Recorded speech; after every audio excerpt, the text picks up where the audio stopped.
Halo, selamat siang saudara. Anda sedang menyaksikan live update bersama dengan saya Nila Irda. Kami seperti biasanya akan menyajikan beragam informasi terkini dari berbagai daerah yang akan dilaporkan secara langsung oleh reporter kami di lapangan. Bersama dengan saya Nila Irda, inilah live update selengkapnya. Kita awali dengan informasi pertama, saudara. Banjir cukup besar sempat merendam sejumlah kampung di Kelurahan Pajang, Kecamatan Lawean, Kota Solo pada Jumat malam. Air merendam rumah warga sejak pukul 17 waktu Indonesia Barat dan dikabarkan air baru mulai surut sekitar pukul 23 waktu Indonesia Barat. Tuh hari ini sekitar pukul 9 pagi tadi di Kampung Totosari misalnya sudah terlihat tidak ada lagi genangan di jalan maupun rumah. Namun banjir ini dikabarkan menyisakan lumpur yang masih ditemukan di sejumlah jalanan kampung. Untuk mengetahui bagaimana kondisi terkini pasca banjir di daerah tersebut, sudah ada Septiana Ayu Lestari, wartawan Tribun Solo yang akan memberikan informasi lebih lengkapnya pada Anda. Halo Septi, selamat siang. Iya, Nila, selamat siang. Baik, Septi, silakan bisa diinformasikan untuk kondisi terkini Kampung Totosari setelah diterjang banjir pada Jumat malam. Seperti apa berdasarkan pantauan Anda? Ya, setelah diterjang banjir pada dengan ketinggian 1,5 meter tadi malam, Kampung Totosari saat ini kondisinya jalan-jalan masih digenangi lumpur yang belum sempat dibersihkan warga karena warga masih sibuk dengan membersihkan rumah masing-masing. Banjir yang cukup besar tersebut sampai masuk ke dalam rumah warga dan warga saat ini juga masih membersihkan atau mencuci baju dan mengamankan atau mengiringkan perabotan rumah tangga yang tergenang banjir, terendam banjir tadi malam. Septi, pada saat banjir menggenang wilayah tersebut, adakah cerita yang disampaikan oleh warga? Mungkin tidak ada yang sempat menyelamatkan barang-barang mereka seperti itu? Ya, benar Nila, karena banjir terjadi dengan ketinggian banjir atau air naik dengan sangat cepat, membuat warga setempat panik dan buru-buru menyelamatkan diri ke tempat yang lebih tinggi. Akibatnya barang-barang perabotan rumah tangga tidak sempat terselamatkan seperti sepeda motor dan perabotan rumah tangga seperti kulkas dan lain sebagainya tidak sempat terselamatkan dan terendam banjir, dan kini hanya dikeringkan saja, dibersihkan kemudian dikeringkan. Apakah nanti sudah bisa terpakai lagi belum juga diketahui. Yang pasti warga tadi malam sempat panik dan buru-buru menyelamatkan diri. Oke, Septi, kemudian untuk daerah tersebut, daerah yang semalam mengalami banjir di Kampung Totosari ini, apakah memang sebelumnya sudah langganan banjir atau ini kali pertama terjadi? Kampung Totosari sendiri ini yang merupakan kampung di bantaran Sungai Jenes, sebelumnya memang sudah sering terjadi banjir di mana setiap tahunnya memang air meluap hingga ke jalan namun tidak sampai ke rumah, dan banjir besar seperti ini sudah terjadi setiap 4 tahun sekali atau setiap hujan turun dengan intensitas tinggi selalu terjadi banjir. Apa kemudian harapan warga pada pemerintah kota dalam penanganan banjir di wilayah tersebut?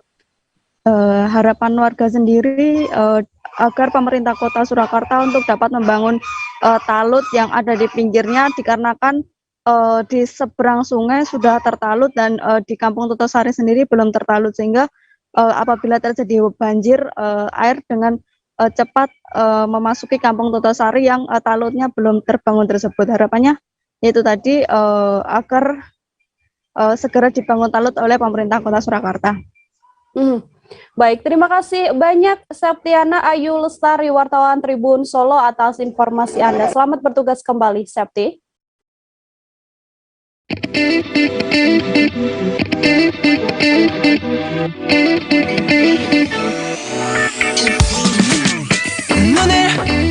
마치 나를 공전하고 있는 흘러 가득한 시간 안에 멈춘 나의 맘을 뒤흔드는 너의 시선 끝에 심장이 뛰어가. 순간 안에 끌려간 맘이 휩쓸린 그 끝엔 오차 하나 없이 난 널 발견해. 철처럼 온몸을 빠지게 한 네 눈빛의 그 떨림을 세어보고 있어. 순간 빠지는 love chronograph. 내 하루가 빈틈없이 널 향해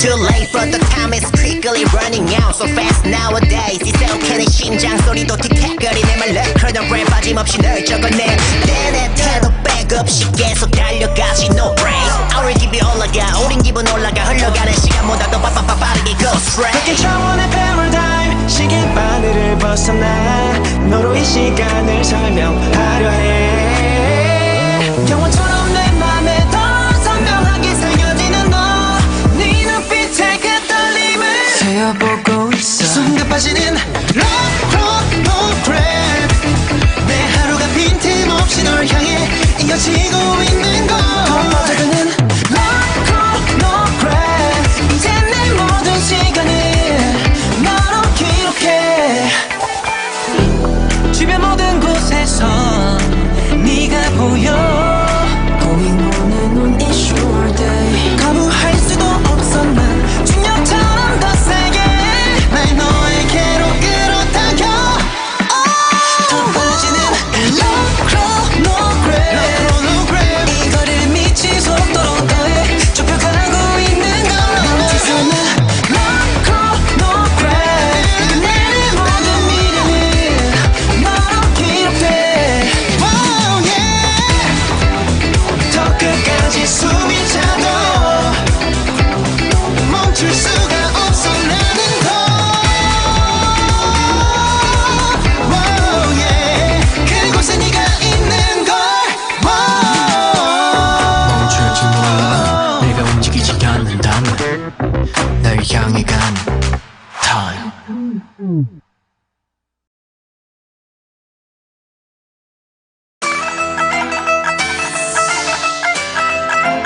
ਉਹ ਸਜਣਾ ਨੇ ਨਾਲ ਧੋਖਾ ਨਹੀਂ ਕਮਾਈਦਾ ਆਪਾਂ ਨੂੰ ਚਮਕੀਲਾ ਕਿਹੜਾ ਪੁੱਤ ਮਾਈਦਾ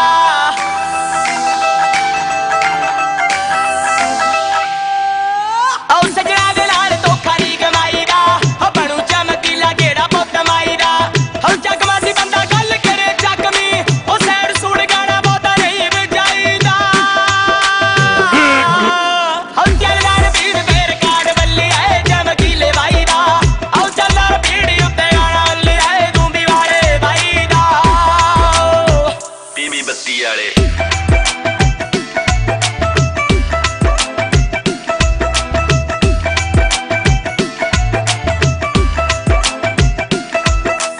ਆਉ ਤੇਰਾ ਉੱਤੇ ਰਾਜ ਕਰਦਾ ਏ ਮਰ ਕੇ ਅੱਜ ਵੀ ਸਪੀਕਰਾਂ ਦੇ ਵਿੱਚ ਖੜ ਕੇ ਮੈਂ ਤੁਹਾਡੇ ਸਾਹਮਣੇ ਪੇਸ਼ ਕਰਨ ਜਾ ਰਿਹਾ ਅਮਰ ਸਿੰਘ ਚਮਕੀਲਾ ਤੇ ਬੀਬੀ ਅਮਰਜੋਤ ਕੌਰ ਉਰੇ ਜਵੀਰ ਮਾਰ ਕੁੜੀ ਖੰਡ ਦਾ ਖੇਡਣਾ ਮਗਰ ਪਿਆ ਬੜੇ ਚਿਰਦਾਨੀ ਮੁੰਡਾ ਗੁੱਟ ਦੇ ਪਟੋਲਿਆ ਤੇਰਾ ਨਾਲ ਲਿਖਵਾਈ ਫਿਰਦਾਨੀ ਮੁੰਡਾ ਗੁੱਟ ਦੇ ਪਟੋਲਿਆ ਆਉ ਤੇਰਾ ਉੱਤੇ ਰਾਜ ਕਰਦਾ ਏ ਮਰ ਕੇ ਅੱਜ ਵੀ ਸਪੀਕਰਾਂ ਦੇ ਵਿੱਚ ਖੜ ਕੇ ਅੱਜ ਜੇ ਜਿਉਂਦੀ ਹੁੰਦੀ ਜੋੜੀ ਮਿੱਤਰੋ ਅੱਜ ਜੇ ਜਿਉਂਦੀ ਹੁੰਦੀ ਜੋੜੀ ਮਿੱਤਰੋ ਪਤਾ ਲੱਗ ਜਾਂਦਾ ਗੀਤ ਕਿਵੇਂ ਬਣਾਈਦਾ ਹਉ ਚੱਲਦਾ ਰਬੀਰ ਫੇਰ ਕਾੜ ਬੱਲੀ ਆਏ ਚਮਕੀਲੇ ਵਾਈਦਾ ਆਉ ਚੱਲਦਾ ਰਬੀੜ ਉੱਤੇ ਗਾਣਾ ਬੱਲੀ ਆਏ ਦੂੰਬੀ ਵਾਲੇ ਵਾਈਦਾ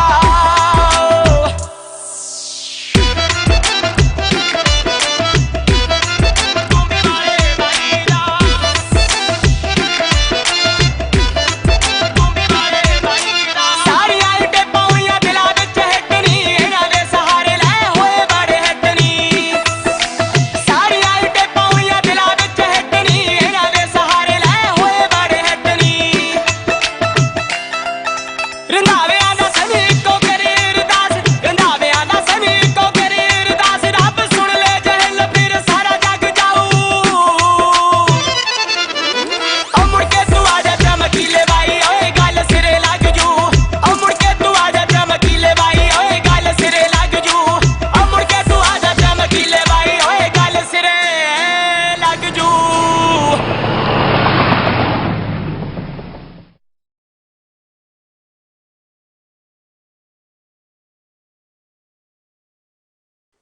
Kita ke informasi selanjutnya, saudara, kecelakaan maut terjadi di Jalan Poros Pinrang Polman kilometer 40 Kanipang Dusun Kanipang, Desa Sambang Paru, Kecamatan Lembang, Kabupaten Pinrang, Sulawesi Selatan pada Jumat sekira pukul 6 waktu setempat.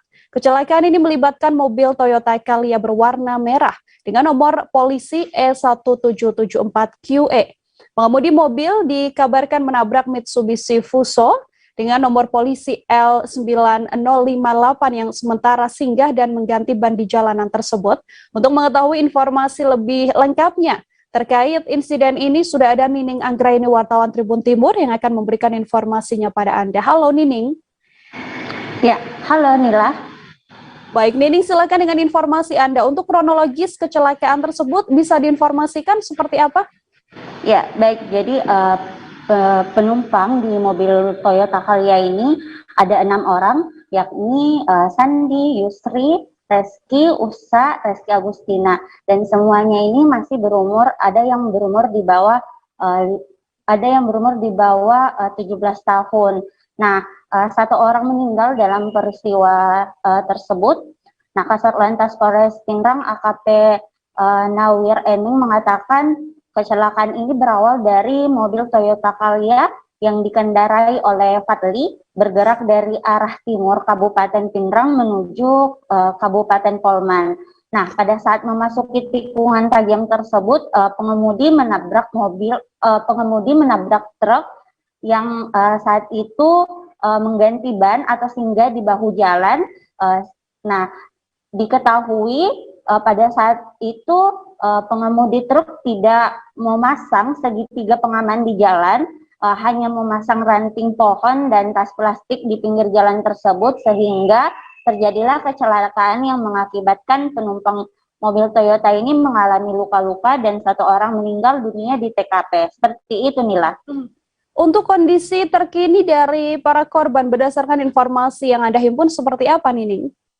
Ya, baik. Jadi seperti yang saya bilang tadi, ada 6 orang di dalam mobil tersebut, 1 meninggal, dan sementara yang luka-luka dibawa ke rumah sakit Polewali, di mana saat itu, di mana kondisi terakhir yang kami terima, yakni 2 orang hanya mengalami nyeri dada sehingga dirawat jalan, sementara 3 orang ini mengalami beberapa luka di bagian paha, tangan, sehingga harus dirawat di rumah sakit Polewali Mandar. Nah, kemudian salah satu yang dirawat itu supir, yakni Fadli, diketahui mengalami kritis saat ini di rumah sakit. Seperti itu, Nila. Dari keterangan pihak kepolisian, Nining, apakah sudah bisa disimpulkan apa penyebab dari kecelakaan ini? Ya, baik, seperti yang saya katakan tadi, saat ini kondisi terakhir dari pengemudi yakni Fadli ini masih kritis ya, namun polisi mengatakan kecelakaan ini diduga karena pengemudi mengantuk karena mereka baru saja dari arah Kabupaten Sidrap menuju Kabupaten Pinrang, kemudian ingin ke Kabupaten Polman, sehingga di situ diduga bahwasannya pengemudi mengalami ngantuk seperti itu.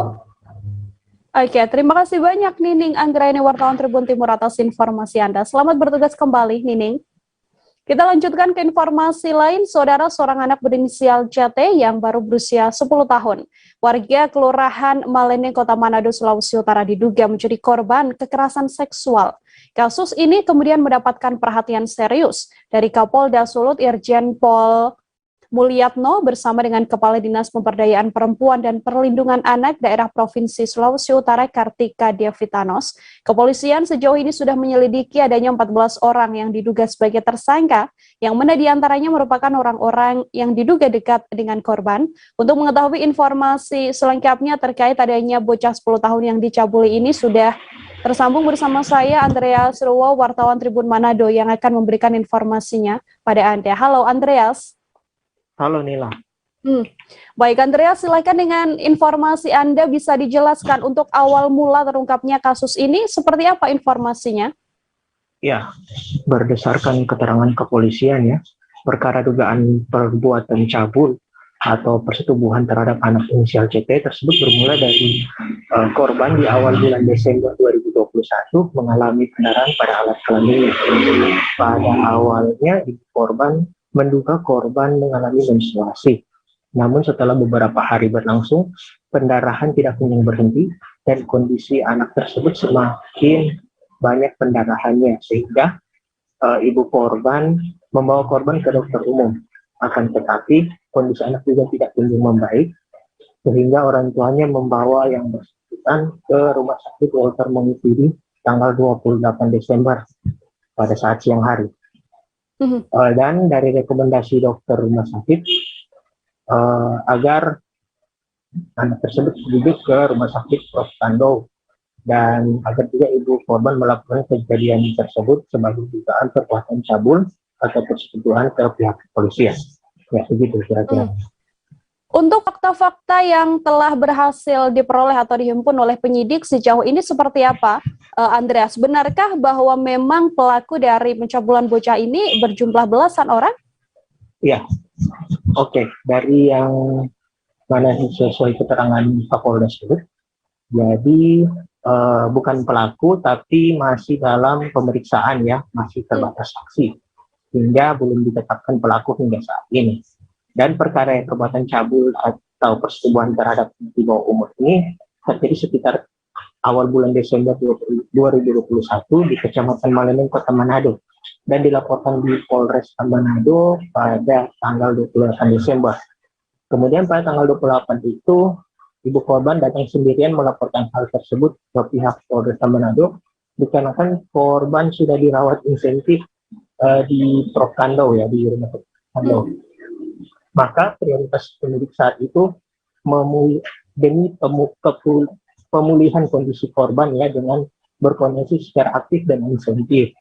Nah, untuk kondisi korban sendiri di dalam konferensi pers berdasarkan keterangan dokter ahli itu mengalami kelumpuhan di bagian tubuh sebelah kiri dan kemudian ada bekas lebam di beberapa bagian tubuh dan kemudian terjadi sobekan yang diduga terkena benda tumpul atau benda asing di alat vital korban. Begitu kira-kira. Andreas, selalu untuk upaya yang saat ini terus dilakukan oleh penyidik untuk mengungkap kasus ini seperti apa? Nah, upaya dari penyidik sendiri itu berkoordinasi dengan pihak PPPD PPA dan kemudian dengan psikolog, ahli hukum, dan pengetahuan, serta insentif berkoordinasi dengan tim dokter di Rumah Sakit Prof. Kando. Kemudian melakukan penyelidikan dengan meminta keterangan dari beberapa orang termasuk orang terdekat korban. Beberapa dokter juga termasuk tetangga korban dan di sini ada 14 saksi ya yang tadi. Kemudian untuk kasusnya sendiri telah dinaikkan ke tahap penyidikan berdasarkan alat bukti surat visum dan keterangan ahli dokter forensik sesuai pasal 184 KUHP. Dan kemudian terkait adanya isu pelaku sebagaimana yang beredar di media sosial, penyidik telah mengambil keterangan kepada yang bersangkutan dan masih perlu pendalaman lebih lanjut membuktikan sesuai pasal yang tadi. Dan kemudian untuk penetapan tersangka, kronologis kejadian dan modus operasi, penyidik telah melakukan penyelidikan dan penyidikan terhadap beberapa saksi dan beberapa orang terdekat dan juga telah melakukan mengunjungi kediaman korban dan telah menyelidiki area di bagian rumah korban. Begitu kira-kira. Oke, terima kasih Andreas atas informasi Anda, dan untuk mengetahui informasi lebih lengkapnya, Saudara, wartawan kami telah menghimpun wawancara dengan Kapolda Sulut Irjen Pol Mulyatno, kemudian ada pernyataan pula dari Dr. Kartika Diovitanos, ini merupakan Kadis P3 Daerah Sulut. Berikut liputannya untuk Anda. Dan perlu saya jelaskan di sini, sudah ada 14 saksi yang sudah kami ambil keterangan. Untuk kasusnya sendiri telah dinaikkan ke tahap penyidikan berdasarkan alat bukti visum et repertum dan keterangan ahli atau dari dokter forensik sesuai pasal 184 KUHP. Terkait dengan isu pelaku bagaimana yang beredar di media sosial, Penyidik telah mengambil keterangan kepada yang bersangkutan dan masih perlu pendalaman lebih lanjut untuk membuktikan sesuai dengan pasal 184 KUHP. Di samping itu, penyidik tetap memprofiling kemungkinan adanya potensi pelaku lain yang beredar di media sosial. Untuk menetapkan tersangka, kronologis kejadian, juga modus operandi, serta mensreanya ataupun niat jahat si pelaku, penyidik masih berupaya keras untuk mengumpulkan alat bukti guna membuat terang tindak pidana yang terjadi. Kemudian nanti akan disampaikan oleh beliau-beliau yang berkompeten. Demikian rekan-rekan sekalian, tindakan kepolisian yang sudah dilakukan oleh penyidik dari Polresta Manado, Polda Sulawesi. Benar-benar tentunya pada tanggal 28 Desember 2021, Polresta Manado memberi informasi kepada UPTD PPA Provinsi Sulawesi Utara bahwa telah dilaporkan oleh ibu kandung kasus kekerasan seksual pada anak yang menyebabkan anak dirujuk di Rumah Sakit Kandung Malalayang dalam keadaan tidak sadar dengan perdarahan di vagina karena robekan di vagina. Tapi anak belum bisa dikunjungi karena masih dalam perawatan di ruangan intensif. Kemudian pada tanggal 3 Januari 2022, tim dari UPTD Perlindungan Perempuan dan Anak Provinsi Sulawesi Utara bersama dengan Polresta Manado melakukan penjangkauan dan memantau keadaan korban di Irina E, ruangan PICU Rumah Sakit. Puluhan kendaraan sepeda motor kembali terjaring razia kegiatan rutin yang ditingkatkan atau KRYD yang digelar oleh Satuan Lalu Lintas Satlantas Polres Pangkal Pinang pada Jumat malam, saudara. Dalam razia ini masih banyak ditemukan belasan kendaraan yang tidak menggunakan knalpot standar alias menggunakan knalpot brong. Para pelanggar pun langsung ditilang oleh petugas. Untuk mengetahui bagaimana informasi lebih detailnya, sudah ada Cepi Marlianto, wartawan Bangka Pos, yang akan memberikan informasi lebih lengkapnya pada Anda. Halo Cepi, selamat siang. Siang, Nilam. Cepi, untuk kegiatan KRYD sendiri, seberapa sering dilakukan, kemudian apa hal-hal penting atau poin-poin penting dari kegiatan tersebut? Ya baik, memang tepatnya pada Jumat malam tadi, Satuan Lalu Lintas dari Polres Pangkal Pinang melakukan kegiatan rutin yang ditingkatkan atau KRYD, di mana KRYD sendiri yang sudah cukup sering dilakukan oleh khususnya dari Satuan Satlantas Polres Pangkal Pinang, di mana memang kegiatan tersebut selalu dilakukan setiap hari. Di mana pada malam tadi setidaknya sebanyak 21 unit kendaraan bermotor jadi roda 2 memang diamankan di Satlantas Polres Pangkal Pinang dikarenakan 15 motor diantaranya menggunakan knalpot yang tidak standar alias brong. Di mana memang dalam poin-poin penting dalam pelaksanaan razia KRYD tersebut ada beberapa poin penting di mana polisi sendiri ingin menertibkan para pengguna kendaraan bermotor lalu lintas khususnya di Kota Pangkal Pinang, terutama bagi yang tidak kasat mata seperti tidak menggunakan helm, kemudian tidak melengkapi kelengkapan kendaraan bermotor hingga yang lainnya. Selain itu juga hal ini sebagai upaya pemantapan penerapan ETL yang saat ini masih dalam proses tahap sosialisasi khususnya di wilayah hukum Polres Pangkal Pinang. Jadi untuk intensitas penggunaan knalpot brong sendiri khususnya di Kota Pangkal Pinang seperti apa? Ya baik.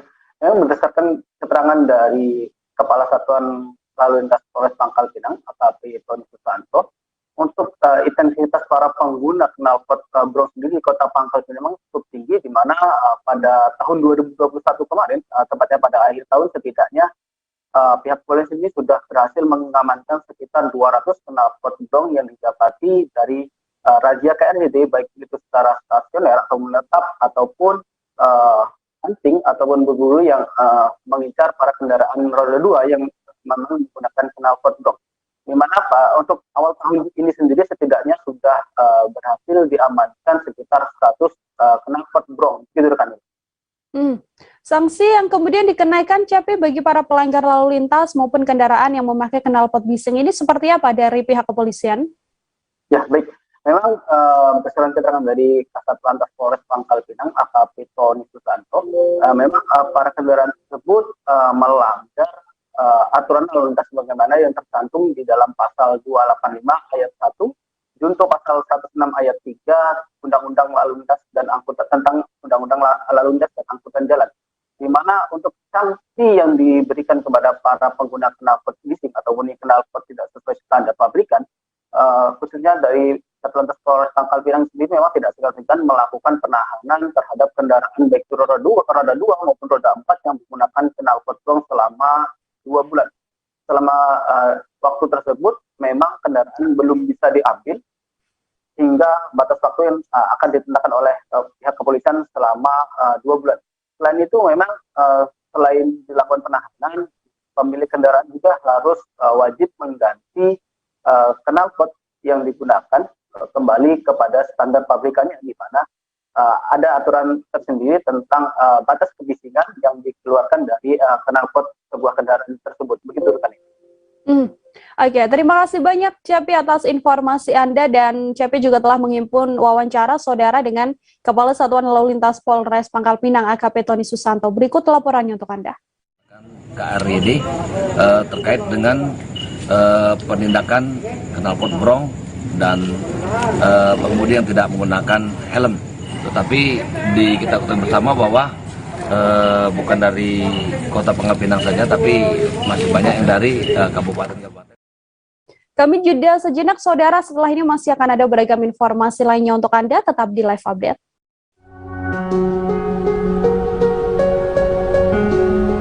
Berawal dari bagian barat Indonesia, kami datang sebagai sahabat yang hadir setiap saat, menemani wilayah demi wilayah dengan jaringan yang tersebar di seluruh Nusantara.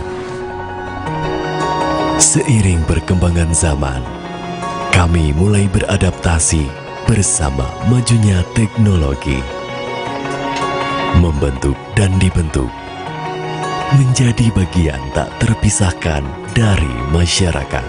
Buku bisa ya? Kalau kita makan sebuahnya, bisa bersihnya? Bisa cairin berbagai aja, Mas. Kami percaya setiap pelosok punya keunikan dalam ceritanya.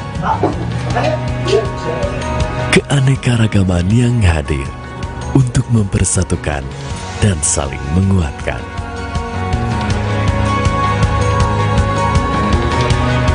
Dan itulah tugas kami,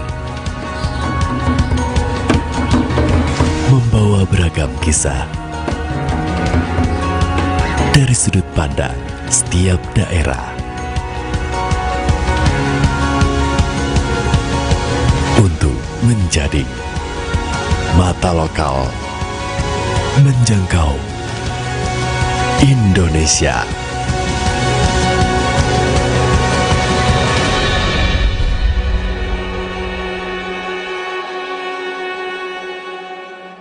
Oke, apa kabar Bang Arif di sini untuk strateginya? Kalau saya sendiri di Gimip 37 ini yang semalam baru mulai, saya udah pasti. Sebenarnya aku nggak ngerasain penangkapan atau penggerbegan atau apapun itu, karena gitu posisinya aku kriteria. Jadi kita mengenal disebut dengan stroke yang tidak berdarah dengan stroke yang berdarah. Stroke yang tidak berdarah itu biasanya ditandai dengan adanya penyumbatan. Kalau itu penyumbatan di sini mungkin pikirnya tidak ke situ kali ya, tapi kalau di Korea atau di Kamboja itu ada beberapa paper yang saya itu Mas, ya dulunya tukang koran. Oh gitu ya, tukang koran. Ya saya baca ya Pak. Tuh kan pernah baca kan? Ya. Jadi kalau saya jadi tangga itu udah bersyukur banget. Si anak ini dijadikan sebagai tersangka begitu. Ya kalau ini kita bicara yang di luar kasus Grombo ya. Dengan nama hujan shower, di mana terdapat batas jelas antara daerah hujan dan tidak hujan yang biasanya terjadi pada fase awal master stage atau tahap berbahaya dewasa. itu Kang. Jadi mulai artinya terjadinya perlembekan. Nah itu untuk penetrasi akan sulit gitu ya. Dok saya ini menurut saya memang tidak mudah, bukan urusan tanah diambil. Kalau misalnya Amerika Serikat sekarang, Rasulullah mengatakan dalam sebuah hadis bahwa berpuasa di 6 hari Syawal itu. Oke, apa kabar Bang Arif di sini untuk strateginya? Kalau saya sendiri di Jumip 37 ini yang semalam baru mulai, Apa yang saya dirasakan udah Kapten Hitam? Sebenarnya aku nggak ngerasain penangkapan atau penggerbegan atau apapun itu. Karena gini loh, posisinya aku Kriteria. Jadi kita mengenal disebut dengan stroke yang tidak berdarah dengan stroke yang berdarah. Stroke yang tidak berdarah itu biasanya ditandai dengan adanya penyumbatan. Kalau itu terjadi di sini mungkin pikirnya tidak ke situ kali ya, tapi kalau di Korea atau di Kamboja itu ada beberapa paper yang saya itu mas, dulunya tukang koran. Oh gitu ya. Tukang koran. Ya, saya baca ya, Pak. Tuh kan, pernah baca kan? Jadi kalau saya jadi tanggal, itu udah bersyukur banget. Si anak ini dijadikan sebagai tersangka begitu. Ya, kalau ini kita bicara yang di luar kasus Sibolombo ya. Dikenal dengan nama hujan shower, di mana terdapat batas jelas antara daerah hujan dan tidak hujan yang biasanya terjadi pada fase awal mature stage. Masih bersama dengan saya Nila Irda dalam live update siang ini, saudara. Kita beralih ke informasi selanjutnya. Kapolda Sumut Irjen Pol Pancaputra Simanjuntak mencopot Kapolres karena namanya sempat dituding memerintahkan anggotanya menggunakan uang tangkap lepas dari istri terduga bandar narkoba sebesar 75 juta rupiah. Untuk membeli sepeda motor hadiah anggota TNI yang berhasil menggagalkan peredaran narkoba, namun belakangan Riko diketahui tidak terbukti menerima ataupun memerintahkan anggotanya. Meski begitu, pencopotan Riko ke Polda Sumut tetap dilanjutkan dalam rangka proses pemeriksaan lebih lanjut. Untuk mengetahui informasi lebih detailnya terkait pencopotan Kapolrestabes Medan ini, sudah ada Alfi, wartawan Tribun Medan di sana, yang akan memberikan informasi lebih lengkapnya pada Anda, saudara. Halo, selamat siang, Alfi.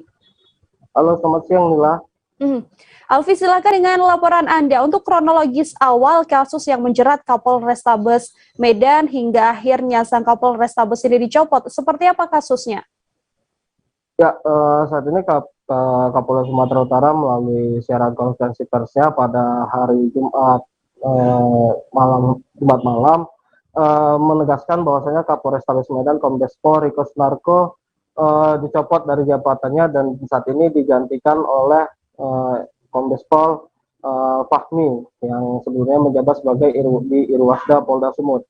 Ya, Kapolrestabes Medan sendiri Kombes Riko dicopot karena saat ini sedang menjalani pemeriksaan lebih lanjut terkait dugaan suap istri bandar narkoba Imayanti yang memberikan jumlah uang sebesar 300 juta kepada mantan kasat narkoba yang saat itu menjabat, yakni Kompol Owan Sihaan dan kanitnya AKP Paul Simamora. Ya, saat itu anggota dari AKP Paul Simamora melakukan penggerebekan di rumah terduga bandar narkoba dan petugas tidak menemukan bandar narkoba tersebut yang bernama Yus, namun petugas juga malah mendapatkan istri dari terduga bandar narkoba yakni Imayanti. Nah, setelah melakukan penggeledahan, petugas menemukan beberapa barang bukti berupa narkotika jenis sabu dan pil ekstasi dan menemukan uang 1,5 miliar rupiah di atas loteng rumah tersebut. Nah, setelah mengamankan beberapa barang bukti, AKP Paul Simamora menggelapkan uang sebesar 600 juta rupiah dan memberikan dan selebihnya sebesar 850 juta itu diberikan untuk sebagai barang bukti.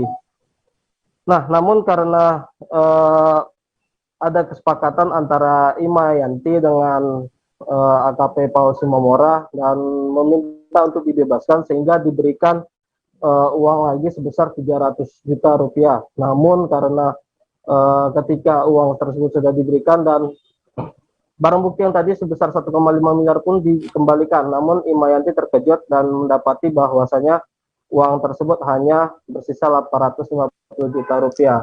Untuk itu istri dari bandar narkoba tersebut melaporkan AKP Paul Simamora dan Kompol Olowan ke Propam Polda Sumut dan Propam Mabes Polri. Gitu, Nila. Alfi, lalu berdasarkan informasi yang berhasil Anda himpun untuk proses pemeriksaan dan juga dugaan adanya keterkaitan Kapolrestabes Medan ini dalam kasus suap tersebut, seperti apa informasinya? Ya, informasi yang saya terima saat ini, saat ke Kapolrestabes Medan, Kombes Pol Riko Sunarko masih menjalani pemeriksaan lanjutan di Propam Mabes Polri. Nah, untuk memudahkan dalam proses tersebut, Kapolda Sumut, Irjen Pol Panca Putra Simanjuntak mencopot sementara jabatan Kapolrestabes Medan. Gitu, Mila. Kemudian Alfi, untuk perkembangan kasus suap dari istri terduga bandar narkoba ini, tindak lanjut dari kepolisian sudah sejauh mana? Paul Simamora dan juga Kompol Owang Siaan, Kapolda Sumut melalui sidang kode etik yang sudah dilaksanakan beberapa waktu yang lalu. Saat ini mereka dihukum dengan rotasi demosi dan permintaan maaf secara tertulis untuk organisasi Polri. Nah, sedangkan 5 anggota lainnya yang termasuk juga Bribka Ricardo yang sebelumnya dihadirkan dalam persidangan dan beserta rekannya Baik, terima kasih banyak Alfi atas informasi Anda. Untuk mengetahui bagaimana informasi lebih lengkapnya, Saudara, Alfi telah menghimpun wawancara dengan Kapolda Sumut Irjen Pol RZ Panca Putra Simanjuntak. Berikut Dari hal tersebut, Saudari Imayanti merasa keberatan karena uangnya bukan 1,5, ternyata hanya 850 juta. Dari keberatan tersebut, Imayanti melaporkannya ke Polda Sumut, sekaligus melaporkannya melalui website aplikasi Propam Presisi, dan segera ditindaklanjuti dengan mendalami dan melakukan penangkapan terhadap AKP Paul Simamora CS, termasuk di dalamnya Ricardo Siaan. Dari penangkapan tersebut ditemukan juga bahwa para pelaku ditemukan beberapa butir ekstasi dan narkotika, sehingga dari proses pemeriksaan yang dilakukan oleh Propam Mabes dan Propam Polda Sumatera Utara ditemukan pelanggaran dan tindak pidana yang pertama, menggelapkan uang 600 juta oleh kelima pelaku yang dipimpin oleh saudara AKP Paul Simamora. Yang kedua adalah karena pada saat penangkapan ditemukan para pelaku ini menyimpan narkotika, sehingga dua masalah ini selanjutnya diproses, teman-teman sekalian.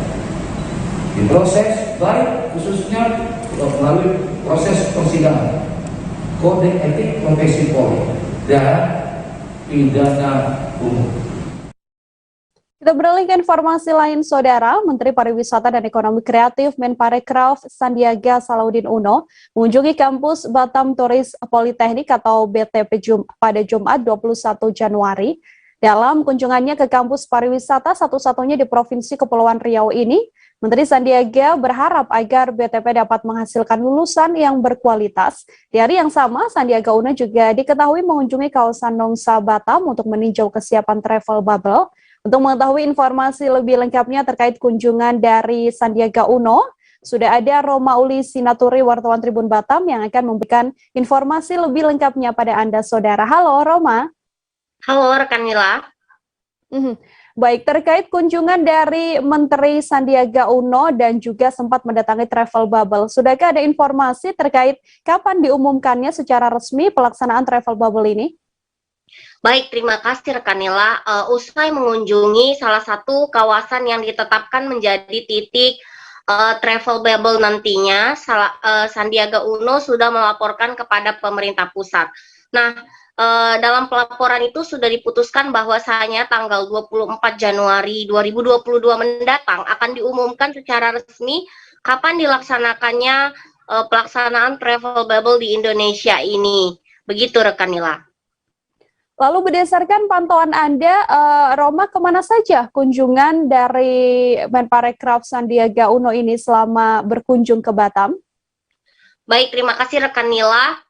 Dalam kunjungannya ke Kepri, ada dua wilayah yang dikunjungi oleh Sandiaga Uno, yakni yang pertama adalah kawasan Nongsa Point Marina yang menjadi salah satu titik penetapan travel bubble yang ditetapkan oleh pemerintah Indonesia bekerja sama nantinya dengan pemerintah Singapura. Setelah itu, ia juga mengunjungi salah satu kampus pariwisata di Batam, yakni BTP yang berada di Tiban.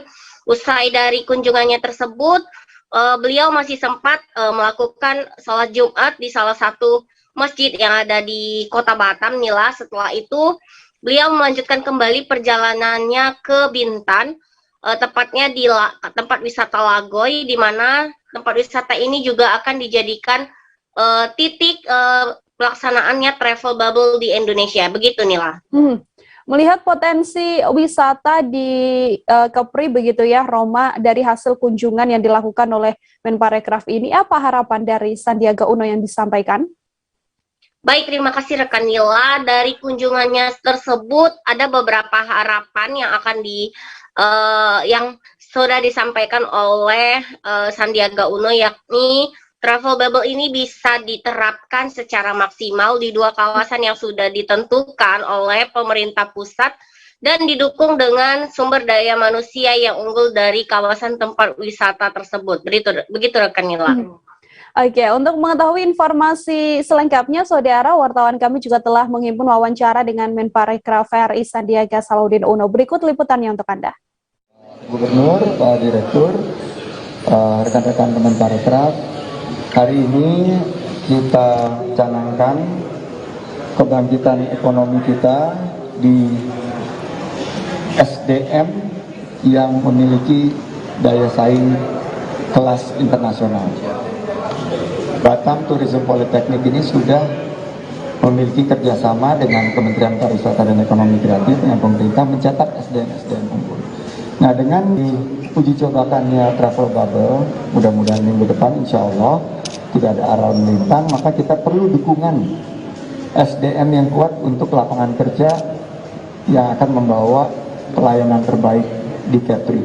Nah, ini saya berharap kolaborasi kita ini akan merupakan sinyal kebangkitan ekonomi kita dan juga penciptaan lapangan kerja yang sekarang ini sangat dibutuhkan. Indonesia ini sekarang untuk pariwisata menjadi salah satu pencetak SDM terbaik. Kota Bali, STP Bandung, dan sekarang Batam. Nah, karena itu mudah-mudahan seperti yang Pak Gub tadi sampaikan, 1.200 kamar di Bintan, Anambas membangun, Natuna membangun, juga Batam membangun. Ini diisi oleh tenaga kerja yang terampil, yang memiliki skill, hasil besutan dari BTP dan institusi lainnya. Jadilah tuan rumah di negeri sendiri. Demikian, kalau ada pertanyaan silakan. Ini regulasinya sedang kita finalkan. Rencananya pengumuman resminya insya Allah minggu depan akan disampaikan sebelum Leaders Retreat. Dan tadi kita dengar sendiri di rakor G20 bersama Pak Gubernur bahwa ini akan diumumkan tanggal 24. Jadi travel bubble ini tentunya akan mencakup 2 kawasan, Lagoy di Bintan dan Nongsa area di Batam. Dan tentunya ini akan terus kita evaluasi, dan dengan situasi pandemi yang lebih terkendali, kita harapkan akan ada nanti peningkatan perluasan secara berkelanjutan. Pak Roma Tribun Batam, tadi hasil kunjungan dari Nongsa apa ya Pak untuk kesiapan travel bubble ini? Tadi saya sudah sampaikan bahwa Nongsa ready. Nongsa ready ya Pak? Ready untuk travel bubble, dan tadi langsung saya laporkan, dan tadi sudah diputuskan oleh Pak Menko bahwa akan diumumkan tanggal 20. Seorang ibu hamil yang berusia 7 bulan, saudara, di Mekarjaya, Sukmajaya, Depok, Jawa Barat, menawarkan ginjalnya untuk dijual demi bisa melunasi utang yang mencapai 1 miliar rupiah. Ibu tersebut diketahui bernama Melvi Monita yang baru berusia 23 tahun. Melvi dan keluarganya tinggal di rumah sewa yang terletak di Kampung Sukutamu, Mekarjaya, Depok. Untuk mengetahui bagaimana informasi selengkapnya terkait adanya ibu hamil yang ingin menjual ginjal, sudah ada Muhammad Fajar Riandanu, wartawan Warta Kota yang akan memberikan informasi lebih lengkapnya pada Anda. Halo Rian, selamat siang. Halo, selamat siang rekan Nila, apa suara saya terdengar? Baik, Rian, bisa diinformasikan terkait adanya ibu muda yang ingin menjual ginjalnya. Ini apa yang melatar belakangi aksi nekat menjual ginjal yang dilontarkan oleh ibu tersebut? Baik, terima kasih rekan Nila. Seperti yang sudah dijelaskan tadi bahwa ada seorang ibu muda yang hamil 7 bulan, warga Suku Tamu, Mekarjaya, Sukmajaya, Kota Depok, itu memiliki hutang sekitar 1 miliar karena pada awalnya berusaha untuk usaha minyak goreng. Jadi pada saat itu ia meminjam sekitar 400 juta dari kawannya untuk modal awal. Ia membelikan 2.200 karton yang berisi 6 minyak ukuran 2 liter dan ia jual dengan harga 230.000, Awalnya selama 3 bulan pertama itu berjalan lancar, dan selama akhir-akhir bulan ini, terutama di akhir tahun 2021, tahun November sampai Desember, minyak mengalami kenaikan.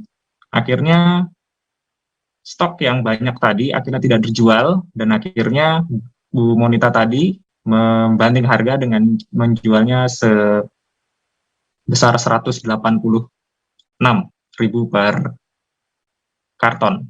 Jadi hal itu dilakukan karena untuk menghidupi kebutuhan sehari-hari, entah itu melalui cicilan rumah sewa, cicilan motor, dan periksa kandungan. Karena mengalami kerugian menurutnya sekira 200 juta dari hasil modal pertama, ia meminjam kembali kepada temannya sejumlah, jadi banyak dipinjam lagi, hingga menumpuk sampai termasuk bunga-bunganya, rekan Nila, hingga 1 miliar rupiah. Begitu, rekan Nila.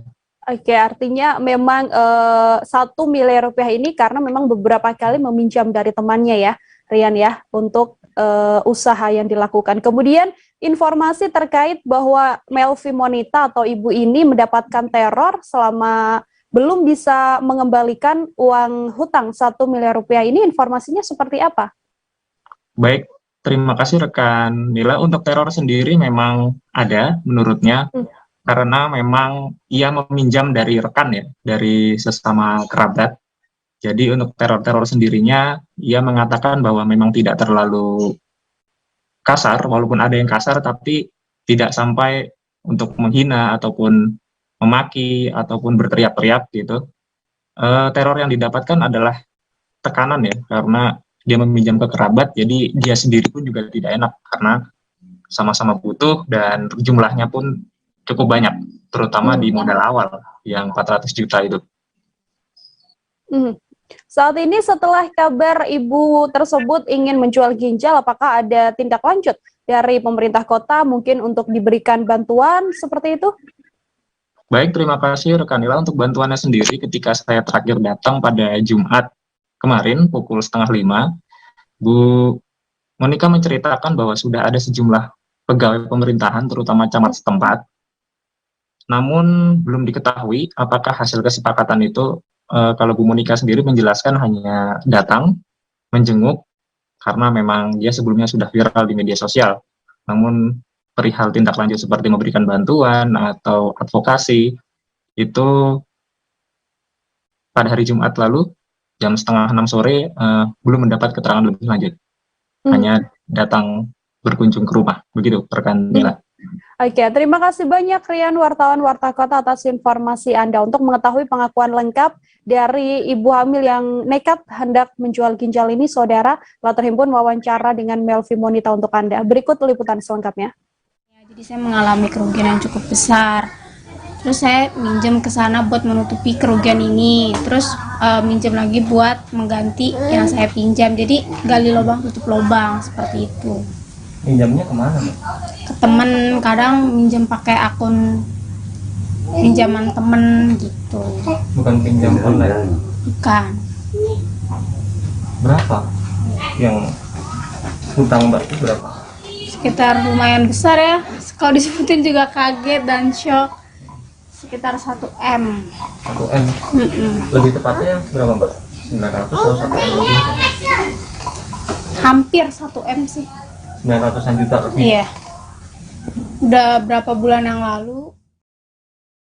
Kebijakan minyak goreng satu harga yakni Rp14.000 per liternya, saudara, yang ditetapkan oleh pemerintah pusat menyita perhatian publik. Namun di Kabupaten Nunukan, Kalimantan Utara, saat ini harga minyak goreng di pasaran masih ada di angka Rp22.000 untuk ukuran 1 liter. Seorang pedagang di Pasar Inhutani Nunukan mengatakan bahwa stok minyak goreng di tempatnya tersisa ukuran 5 liter saja. Untuk mengetahui bagaimana informasi selengkapnya, ada Febrianus Felis, wartawan Tribun Kaltara, yang akan memberikan informasi lebih lengkapnya pada Anda. Selamat siang, Felis. Selamat siang, Nila. Felis, terkait kebijakan minyak goreng satu harga Rp14.000 untuk per liternya. Untuk di wilayah Nunukan sendiri, apakah aturan dari pemerintah pusat ini berlaku demikian? Baik, Nila, terkait dengan kebijakan minyak goreng satu harga untuk di Nunukan sendiri, menurut Kepala Bidang Perdagangan melalui Pengawas Perdagangan Ali Muda Abdurrahman, menilai terkait kebijakan minyak goreng satu harga hanya berlaku untuk retail modern. Sementara di Nunukan sendiri hingga saat ini belum memiliki usaha retail modern. Dan Rahman menambahkan juga soal minyak goreng satu harga hanya untuk retail modern yang masuk di dalam anggota Asosiasi Pengusaha Retail Indonesia Aprindo. Untuk di Kaltara ada Alfamidi, tapi hanya ada di Kota Tarakan dan juga di Provinsi di Tanjung Selor. Dan pihaknya juga sudah melakukan komunikasi saat ini dengan Kementerian Perdagangan soal kebijakan minyak goreng satu harga. Dan selanjutnya nanti pihak distributor minyak goreng yang ada di Nunukan akan menghubungi produsen untuk bisa ikut di dalam program subsidi minyak goreng.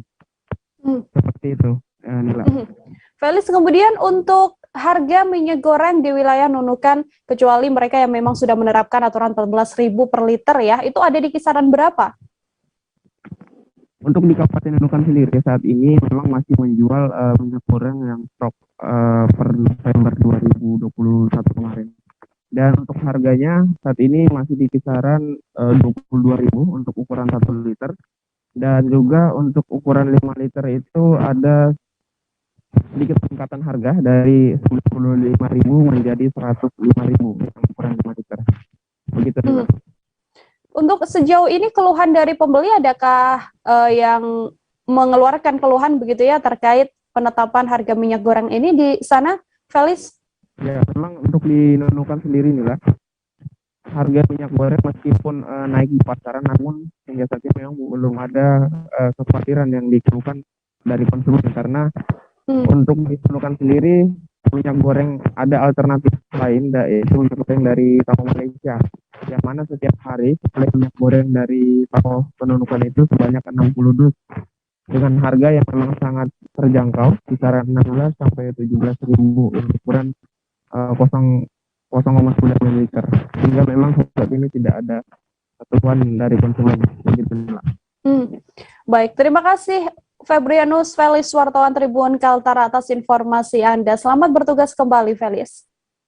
Kita lanjutkan ke informasi lainnya, saudara. Pasca dilakukan olah tempat kejadian perkara atau olah TKP, kepolisian menemukan belasan butir selongsokan peluru di lokasi kontak tembak antara TNI dan juga kelompok kriminal bersenjata di Kabupaten Maibrat, Papua Barat. Informasi tersebut telah diungkapkan Kabitumas Polda Papua Barat, Kombes Pol Adam Erwindi. Barang bukti berupa peluru ini ditemukan tepat di lokasi kejadian kontak tembak di Maibrat kemarin. Untuk mengetahui informasi selengkapnya ada Safwan Asari Rasarusun, wartawan Tribun Papua Barat, yang akan memberikan informasi lebih lengkapnya pada Anda. Halo Safwan. Halo, selamat sore Nila. Selamat sore waktu Papua. Safwan, bisa diinformasikan pasca kejadian kontak tembak Jumat kemarin, apa tindak lanjut yang sudah dilakukan oleh pihak kepolisian maupun TNI di wilayah Maibrat sendiri?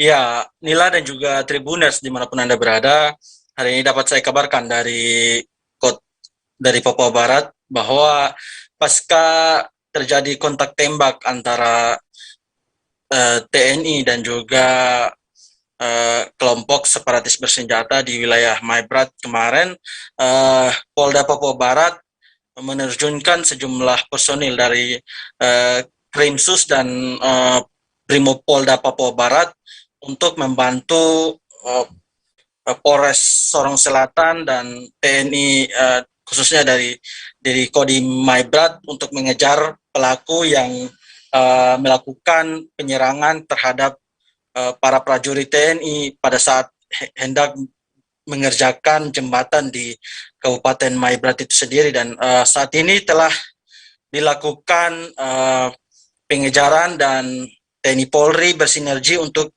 mengungkap pelaku di balik penyerangan tersebut. Begitu Nila. Hasil olah tempat kejadian perkara yang dilakukan oleh Polri dan juga TNI di lokasi, apa saja barang-barang bukti yang ditemukan di sana, Safwan?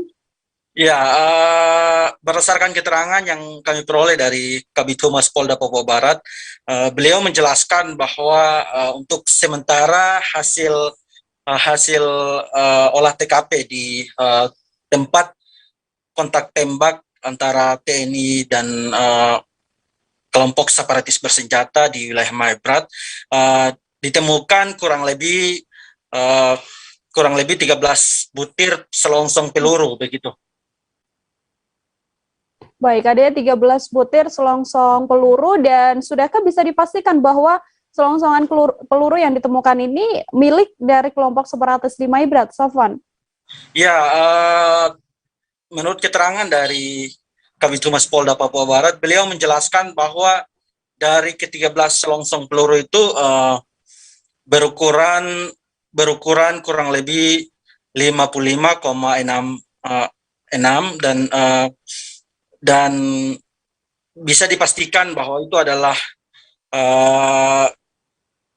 milik dari kelompok separatis, karena diduga karena ada beberapa ada penyerangan di pos Ramil Kisor kemarin adalah bagian dari kelompok KNPB militan yang masih berkeliaran di wilayah Maibrat, sehingga itu akan diungkap setelah petugas dari melakukan olah TKP dan merampungkan semua barang-barang bukti di lapangan begitu, Nila.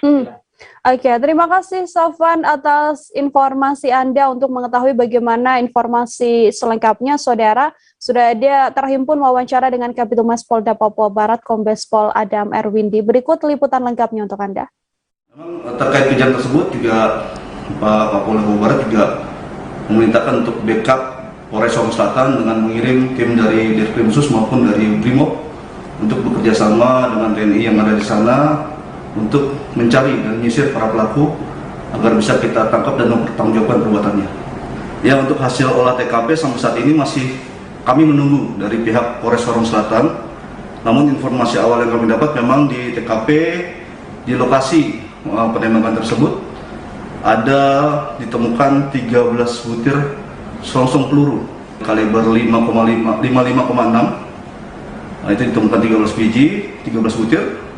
Itu akan kita pengembangan lagi, seperti itu. Oh, jadi itu ditemukan di lokasi pada saat? Ya, di lokasi diperkirakan posisi daripada pelaku penembakan tersebut. Orang tak dikenal tersebut, kelompok orang tak dikenal tersebut. Itu selongsong peluru itu milik dari OTK ini? Iya, iya. Sampai saat ini kami menyebutnya masih OTK, seperti itu. Memang di sana ada kelompok KNPB militan yang dulu pernah melakukan penyerangan terhadap pos Kisor. Dimungkinkan kelompok-kelompok tersebut. Namun hasil ini akan kita perjelas lagi setelah hasil olah TKP dan pemeriksaan saksi-saksi, di mana Polres Sorong Selatan beserta tim bekerja sama dengan PN. Beragam informasi lain masih akan kami hadirkan untuk Anda seusai jeda. Saudara, tetap di Live Update.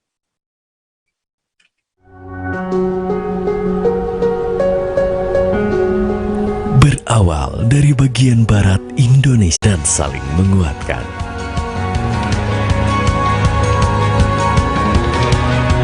Dan itulah tugas kami, membawa beragam kisah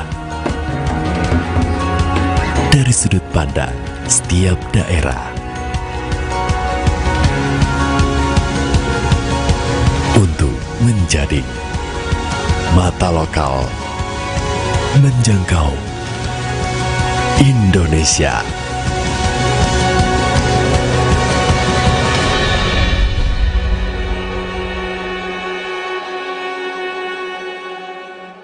Oke, apa kabar Bang Arif di sini untuk strateginya? Kalau saya sendiri di Gimik 37 ini yang semalam baru mulai, saya udah pas. Sebenarnya aku nggak ngerasain penangkapan atau penggerbegan atau apapun itu, karena gini loh, posisinya aku kriteria. Jadi kita mengenal disebut dengan stroke yang tidak berdarah dengan stroke yang berdarah. Stroke yang tidak berdarah itu biasanya ditandai dengan adanya penyumbatan. Kalau itu penyumbatan di sini mungkin pikirnya tidak ke situ kali ya, tapi kalau di Korea atau di Kamboja itu ada beberapa paper yang Saya itu mas, ya dulunya tukang koran. Oh gitu ya. Tukang koran. Ya saya baca itu Pak. Tuh kan pernah baca kan? Jadi kalau saya jadi tanggal itu udah bersyukur banget. Si anak ini dijadikan sebagai tersangka begitu. Ya, kalau ini kita bicara yang di luar kasus Sibolombo ya. Dengan nama hujan shower, di mana terdapat batas jelas antara daerah hujan dan tidak hujan yang biasanya terjadi pada fase awal mature stage atau tahap Berbahaya dewasa. itu Kang. Jadi mulai artinya terjadinya perlembekan. Nah itu untuk penetrasi akan sulit gitu ya. Dok, saya ini menurut saya memang tidak mudah, bukan urusan tanah diambil. Kalau misalnya Amerika Serikat sekarang, Rasulullah mengatakan dalam sebuah hadis bahwa berpuasa di 6 hari Syawal itu. Oke, apa kabar Bang Arif di sini untuk strateginya? Kalau saya sendiri di Gimik 37 ini yang semalam baru mulai, saya udah pas. Sebenarnya aku nggak ngerasain penangkapan atau penggerbegan atau apapun itu, karena gini loh, posisinya aku kriteria. Jadi kita mengenal disebut dengan stroke yang tidak berdarah dengan stroke yang berdarah. Stroke yang tidak berdarah itu biasanya ditandai dengan adanya penyumbatan. Kalau itu penyumbatan di sini mungkin pikirnya tidak ke situ kali ya, tapi kalau di Korea atau di Kamboja itu ada beberapa paper yang Saya itu mas, ya dulunya tukang koran. Oh gitu ya. Tukang koran. Ya saya baca itu Pak. Tuh kan pernah baca kan? Jadi kalau saya jadi tanggal itu udah bersyukur banget. Si anak ini dijadikan sebagai tersangka begitu. Ya, kalau ini kita bicara yang di luar kasus Sibolombo ya. Dengan nama hujan shower, di mana terdapat batas jelas antara daerah hujan dan tidak hujan yang biasanya terjadi pada fase awal mature stage atau tahap Berbahaya dewasa. itu Kang. Jadi mulai artinya terjadinya perlembekan. Nah itu untuk penetrasi akan sulit gitu ya. Dok, saya ini menurut saya memang tidak mudah, bukan urusan tanah diambil. Kalau misalnya Amerika Serikat sekarang, Rasulullah mengatakan dalam sebuah hadis bahwa berpuasa di 6 hari Syawal itu. Oke, apa kabar Bang Arif di sini untuk strateginya? Kalau saya sendiri di Gimik 37 ini yang semalam baru mulai, saya udah pas. Sebenarnya aku nggak ngerasain penangkapan atau penggerbegan atau apapun itu, karena gini loh, posisinya aku kriteria. Jadi kita mengenal disebut dengan stroke yang tidak berdarah dengan stroke yang berdarah. Stroke yang tidak berdarah itu biasanya ditandai dengan adanya penyumbatan. Kalau itu penyumbatan di sini mungkin pikirnya tidak ke situ kali ya, tapi kalau di Korea atau di Kamboja itu ada beberapa paper yang Saya itu mas, ya dulunya tukang koran. Oh gitu ya. Tukang koran. Ya saya baca itu Pak. Tuh kan pernah baca kan? Jadi kalau saya jadi tanggal itu udah bersyukur banget. Si anak ini dijadikan sebagai tersangka begitu. Ya, kalau ini kita bicara yang di luar kasus Sibolombo ya. Kembali bersama dengan Sanila Irda dalam live update siang, saudara. Kita ke informasi selanjutnya. Longsor akibat hujan deras terjadi di 2 titik di Kabupaten Lampung Barat. Longsor pertama terjadi di Kelurahan Pasar Liwa, Kecamatan Balik Bukit. Warga setempat mengeluhkan lambannya penanganan dari pemerintah daerah. Longsor lain juga diketahui terjadi di Jalan Lintas Barat yang menghubungkan Kabupaten Lampung Barat dan juga Kabupaten Pesisir Barat. Untuk mengetahui bagaimana informasi selengkapnya, sudah ada Nanda Yustizar, wartawan Tribun Lampung, yang akan memberikan informasinya pada Anda. Halo, selamat siang Nanda. Ya, siang Nila. Nanda, bagaimana kronologis terjadinya longsor di Kelurahan Pasar Liwa? Silahkan dengan laporan Anda. Longsor di lingkungan Jatimulyo, Kelurahan Pasar Liwa, Kecamatan Balik Bukit, Kabupaten Lampung Barat terjadi pada sekira pukul 17.00 waktu Indonesia Barat, hari Kamis 20 Januari 2022. Nah, itu diakibatkan oleh guyuran hujan deras di wilayah setempat dari siang hingga malam hari, sehingga mengakibatkan tanah longsor itu. Kemudian untuk adanya insiden tanah longsor ini, apakah ada keluhan yang kemudian disampaikan oleh warga setempat, Nanda? Ya, warga setempat mengeluhkan lambatnya penanganan dari BPBD setempat, BPBD Lampung Barat. Lantaran dari semenjak terjadinya longsor pada hari Kamis itu sampai Jumat 21 Januari 2022, sekira pukul 16 itu belum ada satu petugas pun dari BPBD yang turun untuk menangani. Jadi mereka hanya menangani longsor tersebut melalui gotong royong warga setempat itu. Kemudian sebelumnya memang di wilayah tersebut, di lokasi longsor tersebut telah terjadi longsor pada 2020. Namun penanganan dari pihak Pemkab Lampung Barat sendiri, menurut warga setempat, tidak secara optimal atau maksimal karena masih adanya sisa-sisa longsor yang belum ditangani, yang memang butuh penanganan yang secara keseluruhan, secara menyeluruh. Nah, dari Pemkab sendiri sebenarnya sudah menjanjikan waktu itu Bupati meninjau bersama sejumlah anggota DPRD meninjau lokasi. Kemudian warga setempat mengatakan bahwa Bupati menjanjikan akan ditangani secara totalitas, tidak hanya penanganan darurat. Namun hingga memasuki tahun 2022 ini, lokasi longsor tersebut masih belum ditangani secara menyeluruh, sehingga mereka menagih janji dari Pemkab Lampung Barat itu. Baik, Nanda, ini longsor tidak hanya terjadi di jalan lintas barat saja, tapi juga terjadi di yang menghubungkan Kabupaten Lampung Barat dan pesisir barat. Untuk longsor di lokasi tersebut, kronologisnya seperti apa? Apakah untuk lokasi kedua ini sudah ada perkembangan penanganan dari pihak terkait? Ya, inilah untuk di jalan lintas barat, jalur lintas Liwakroy yang menghubungkan dua kabupaten, yaitu Lampung Barat dengan pesisir barat, itu juga terjadi longsor pada Kamis 20 Januari 2022 sekira pukul 20.30 waktu Indonesia Barat.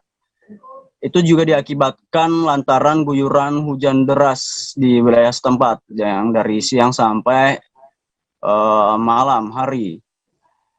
Nah, itu dari BPBD sendiri memang sudah langsung menurunkan tim atau petugas ke lokasi.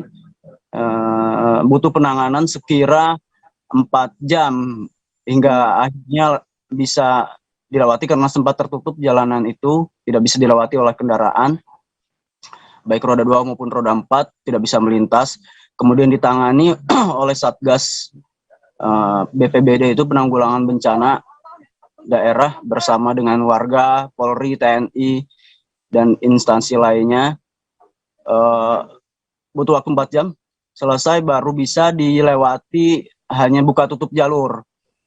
Kemudian dirampungkan pada pukul 8 itu pengerjaan pembersihan material longsor di titik lokasi oleh dinas PU dari provinsi yang wilayah Liwa, wilayah Lampung Barat, pesisir barat itu. dengan menurunkan satu alat berat untuk membersihkan material longsor di lokasi. Hingga kini di tempat terjadinya longsor itu sudah bisa dilewati oleh kendaraan roda 2 maupun roda 4, baik itu dari arah Liwa maupun dari arah Krui. Jadi tidak buka tutup jalur lagi. Namun pengendara tetap diminta kehati-hatian atau memasang kewaspadaan jika jika cuaca di wilayah tersebut sedang tidak bagus, misalnya saja hujan deras yang mengguyur, karena memang wilayah tersebut rawan akan terjadinya tanah longsor beserta pohon tumbang. Makanya ketika mau melewati daerah itu, baik itu pengguna kendaraan roda 2 maupun roda 4, disarankan untuk menunggu hujan reda terlebih dahulu. Demikian dari Nila. Baik, terima kasih Nanda Yustizar, wartawan Tribun Lampung, atas informasi Anda. Untuk mengetahui informasi lebih detailnya, Saudara, ada pernyataan ini dari Diski dan juga Gibran yang merupakan warga Jatimulya, Kelurahan Pasar Liwa, Balik Bukit, Lampung Barat. Untuk mengetahui informasi selengkapnya, berikut liputannya untuk Anda. Dari 2020 dan semalam baru saja bisa dilihat longsor lagi. Tuh, longsor lagi ya? Sekitar jam 7 atau jam 8. Sekitar jam 7 jam 8, Kamis ya? Iya, 20 hari Kamis. Oke. Itu udah ada di awal, tapi sekitar 60 juta. Ya, ada kontribusi sekarang 60 juta. Kapan itu, Bang? 2020. Tapi apa? Tahu saya, kalau ada penanganan dari pemerintah, itu mereka melalui PU yang langsung mengerjakan langsung. Tetapi apa? Nggak ada sama sekali masyarakat langsung. Masyarakat yang bergotong royong. Jadi mana 60 jutanya? Nominal itu? Nominalnya aja. Iya, apa cuman nggak ada hasil. Kalau mau beli tanah, kami beli masyarakat gotong royong ini mau beli tanahnya ini. Kalau di udah ada 5 rumah yang ikut terbawa arus longsornya. Apa harus nambah rumah lagi baru pemerintah baru turun tangan? Apa harus ada korban jiwa juga? Seorang warga bernama Demianus Yauta yang berusia 30 tahun, Saudara, diterkam buaya ketika hendak mencuci karaka atau kepiting. Insiden tersebut terjadi di Kaliayukal 1 km dari jembatan pertama menuju Kargodong. Menurut saksi yang merupakan rekan Demianus, kejadian ini berlangsung ketika korban hendak mencuci kareka, namun tiba-tiba buaya muncul dari dalam air dan langsung menerkam korban. Korban pun langsung diseret ke dalam air. Untuk mengetahui informasi selengkapnya, ada Marcelinus Labulela, wartawan Tribun Papua, yang akan memberikan informasi lebih detailnya pada Anda. Halo, Marcel. Ya, baik. Selamat sore, rekan Nila. Selamat sore, Marcel, bisa diinformasikan untuk kronologis adanya seorang warga yang diterkam buaya ini, seperti apa informasinya? Baik, rekan Nila dan Tribuners, dapat saya informasikan bahwa untuk kronologis kejadian terkait Demianus yang diterkam buaya pada hari Kamis lalu, itu pada awal mulanya dia bersama rekan-rekannya pergi mencari kepiting. Namun usai mencari kepiting, saudara Demianus atau korban ini menyempatkan diri untuk mencuci karaka atau yang biasa di sini biasa disebut kepiting. Karaka itu di pinggiran Kali Ayuka. Namun tidak disadari bahwa di situ mungkin ada buaya yang sudah mengintai keberadaan Demianus, sehingga pada akhirnya Demianus diterkam buaya pada saat itu juga dan langsung menyeretnya ke air. Kemudian untuk kejadian ini, keluarga korban dan teman dari Demianus ini sempat berusaha mencari, namun tidak membuahkan hasil hingga kemarin sore di hari Jumat. Begitu rekan Nila. Untuk saat ini artinya apakah proses pencarian korban masih berlangsung atau mungkin korban juga sudah ditemukan, Marcel? Baik rekan Nila dan Tribuners, untuk kondisi saat ini korban sudah ditemukan kemarin sore oleh tim SAR gabungan dibantu oleh masyarakat sekitar termasuk keluarga korban. Menghambat, memakan waktu hampir 1 hari, mengingat lokasi dia diterkam buaya memang lumayan jauh dari area tersebut. Namun segala usaha dan pihak keluarga juga membuat seremonial adat sehingga buaya tersebut dapat ditemukan tidak jauh dari lokasi. Dan uniknya lagi bahwa pada jam bersamaan dengan korban diterkam buaya, korban juga ditemukan di jam yang sama juga. Begitu, Bagaimana rekan kondisi korban pada saat ditemukan, Marcel? Baik rekan Nila dan Tribunas, untuk dapat saya informasikan bahwa untuk kondisi korban saat ditemukan memang pada saat itu keluarga melihat buaya, terus langsung keluarga menggunakan tombak untuk menikam buaya tersebut, dan memang pada saat itu kondisi korban sebagian tubuh dari bagian perut ke atas saat sampai ke kepala itu masih di mulut buaya, sedangkan untuk dari bagian perut ke bawah itu sudah buaya sudah makan sampai di dalam perut. Saat dibelah perutnya buaya juga memang fakta bahwa ditemukan di dalam perut buaya ada kaki dari korban Demianus dan beserta organ-organ tubuh yang lain. Begitu rekan. Baik, terima kasih Marcel atas informasinya. Untuk mengetahui informasi lebih lengkapnya, saudara, telah terhimpun pula wawancara dengan Kepala Subseksi Operasi dan Siaga Pencarian dan Pertolongan Syahril. Berikut liputannya untuk Anda. Selamat sore, kami dari Kantor Pencarian dan Pertolongan Timika melaksanakan operasi SAR dari pagi sampai sore hari ini bersama masyarakat dan TNI Polri di lapangan, dan berhasil menemukan korban yang diterkam oleh buaya pada pukul 13.40 WIB, dan korban dievakuasi ke rumah duka dan dibuat prosesi adat istiadat di situ, kemudian dimakamkan oleh pihak keluarga, dan operasi SAR kami nyatakan untuk ditutup. Terima kasih.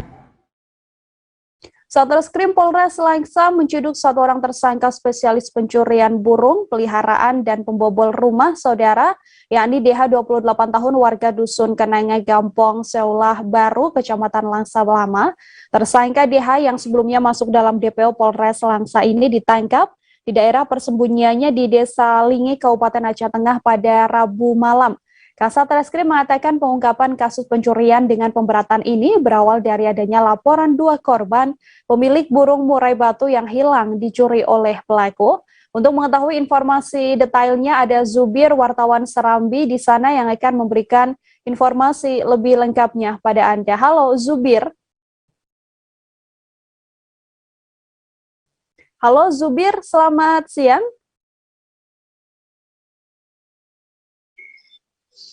Ya, siang Nila.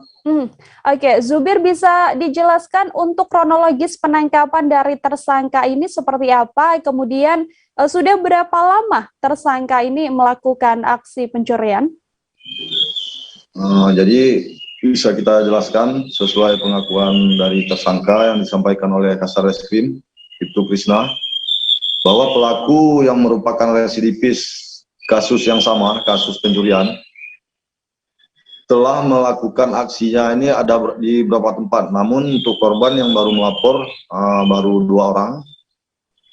Selain burung, untuk barang-barang lainnya juga dicuri oleh pelaku. Untuk 2 kasus yang dilaporkan oleh korban, keduanya merupakan ternak burung, yaitu burung jenis murai batu. Untuk korban setelah dilakukan penyelidikan, untuk tersangka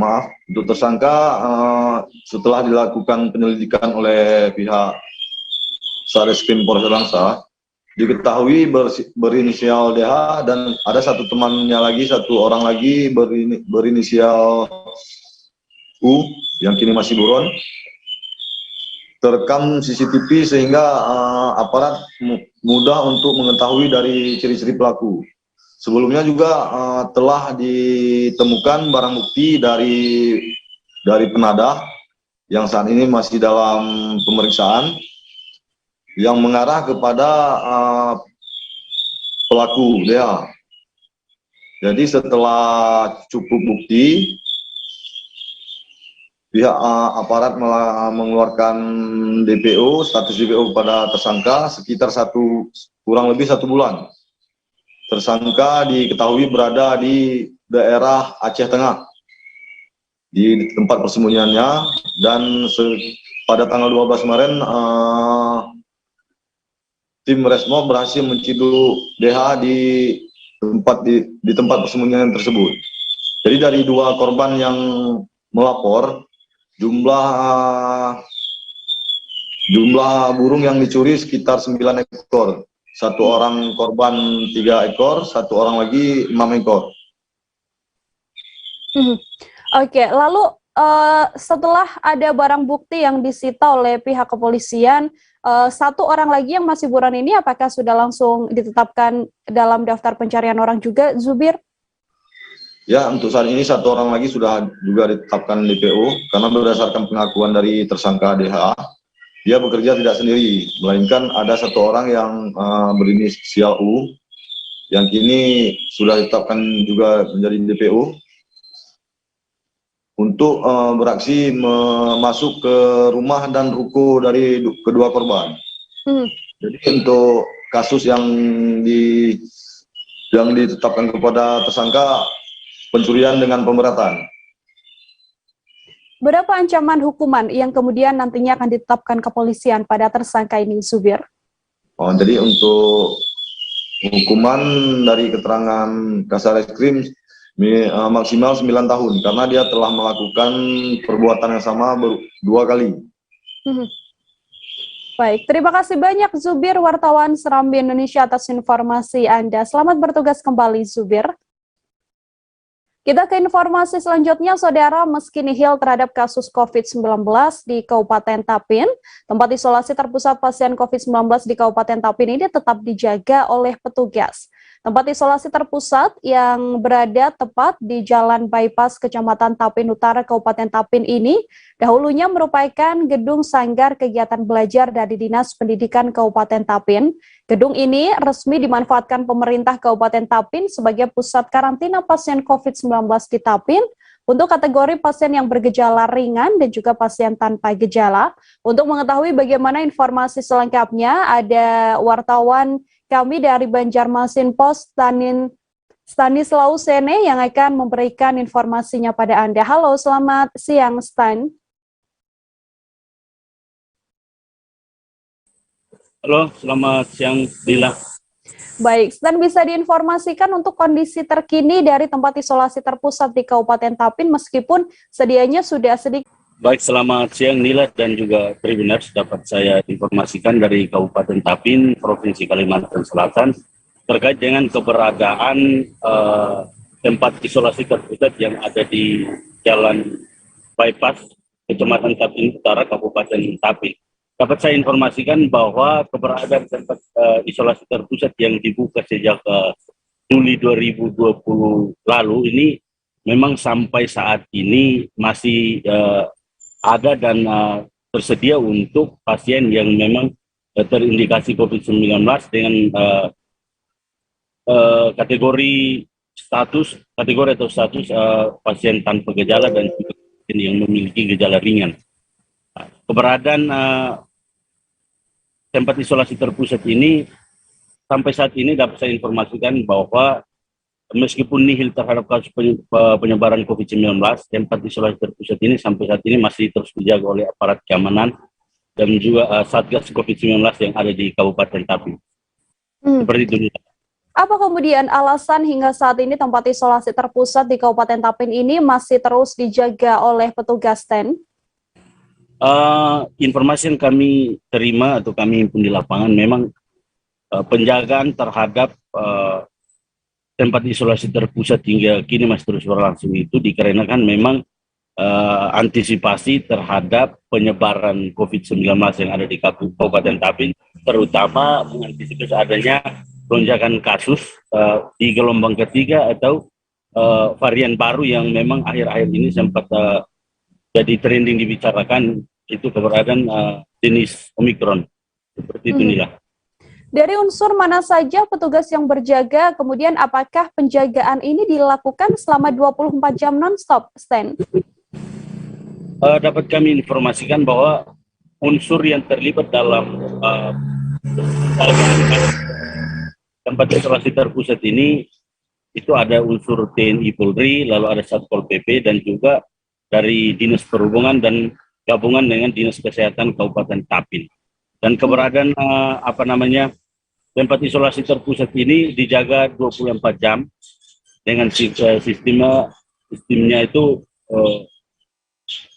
bergantian seperti itu inilah. Baik, terima kasih banyak Stan, wartawan Banjarmasin Pos atas informasi Anda. Selamat bertugas kembali. Kita lanjutkan, Saudara, dengan informasi lainnya. Kompleks rumah di Jalan Raya Siliwangi, Narogong, Kecamatan Bantar Gebang, Kota Bekasi, disebut sebagai kampung mati oleh seorang YouTubers. Kampung mati di Narogong, Bekasi ini digambarkan sebagai tempat yang menyeramkan atau angker. Lokasi kampung mati ini berada tak jauh dari pintu masuk Kompleks Perumahan Vida Bantar Gebang, Bekasi. Kemudian, seperti apa cerita di balik kampung mati Nagorong yang sedang ramai diperbincangkan ini? Sudah ada Yusuf Bahtiar, wartawan Tribun Jakarta, yang akan memberikan informasi lebih lengkapnya pada Anda. Halo Yusuf, selamat siang. Halo, selamat siang Nila dan juga Tribuners. Baik, selamat siang. Yusuf, untuk suasana kampung mati yang belakangan memang sedang ramai dibicarakan, seperti apa kondisinya? Baik Nila, kami sudah melakukan pemantauan langsung di komplek rumah ataupun kampung yang disebut kampung mati oleh seorang YouTubers di channel Bang Preu TV. Kampung tersebut berada di Jalan Raya Narogong Siliwangi, Kecamatan Bantar Gebang, Kota Bekasi.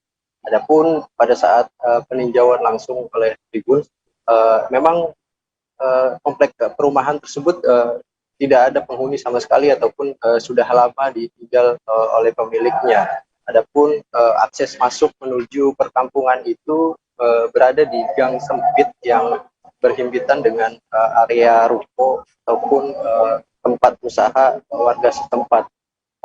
Ketika memasuki gang sempit tersebut, kita akan masuk ke area perumahan di mana terdapat sekitar 9 unit ataupun bidang rumah yang sudah ditinggal penghuninya dengan suasana di pelatarannya sudah dipenuhi oleh pepohonan yang cukup rindang.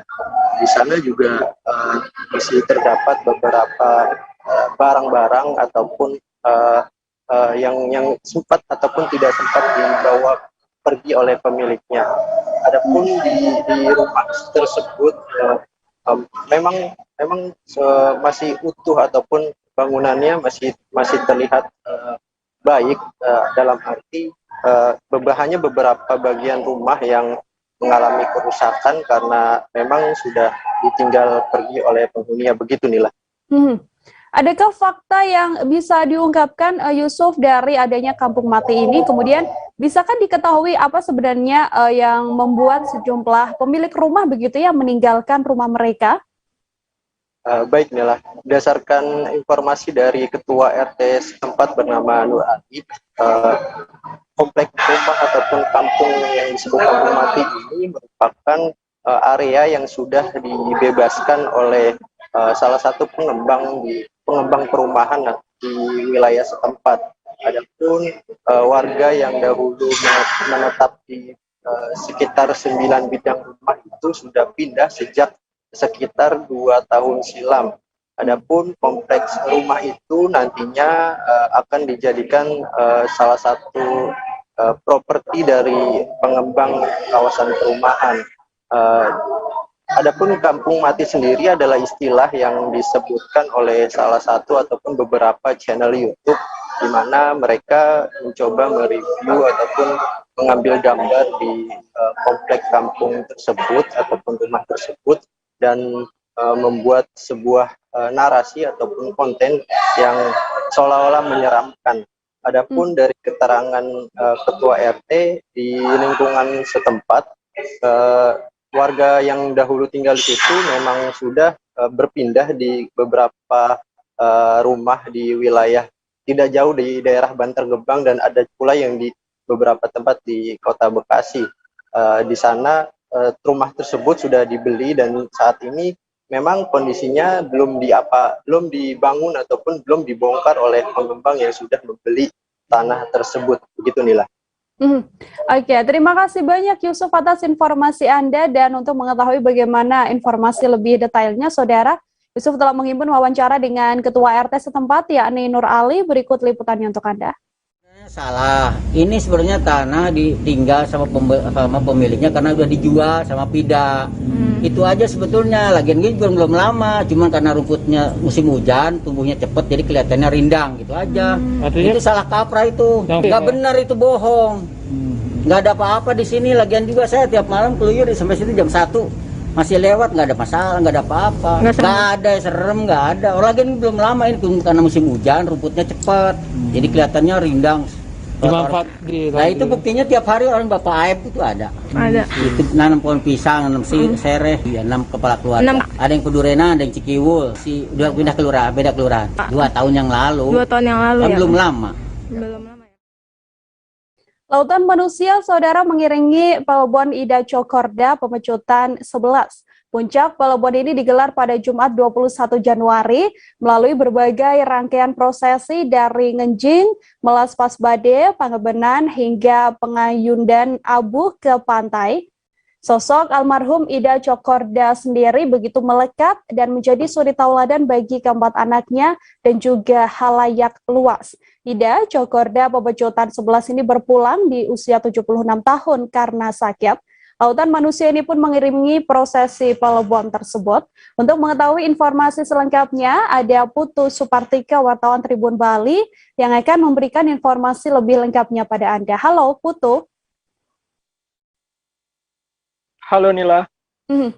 Baik, Putu, bisa diinformasikan apa saja kemudian rangkaian Pelebon Ida Cokorda Pemecutan 11 ini? Silahkan dengan informasi Anda.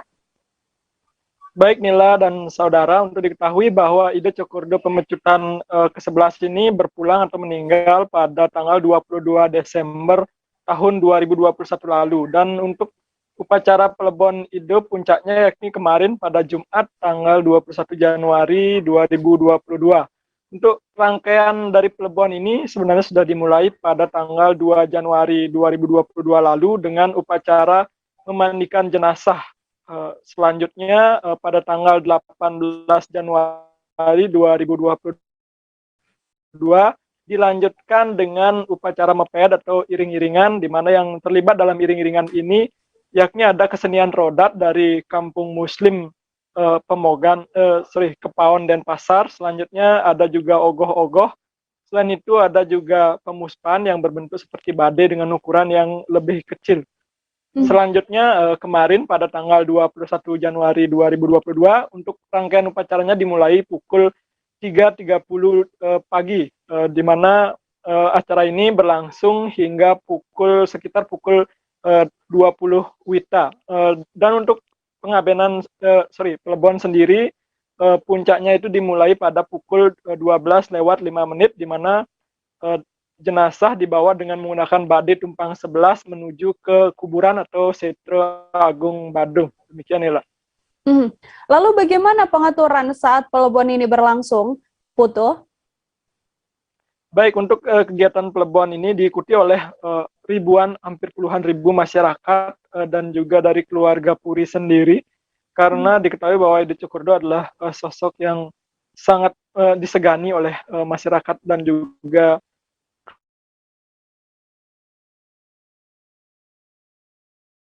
keluarga Ida sendiri. Untuk pengaturan ibadah diwajibkan untuk menggunakan, selain itu H-1 sebelum pengusungan badai tumpang seribuan juga telah menjalani rapid test dan dengan hasil non reaktif.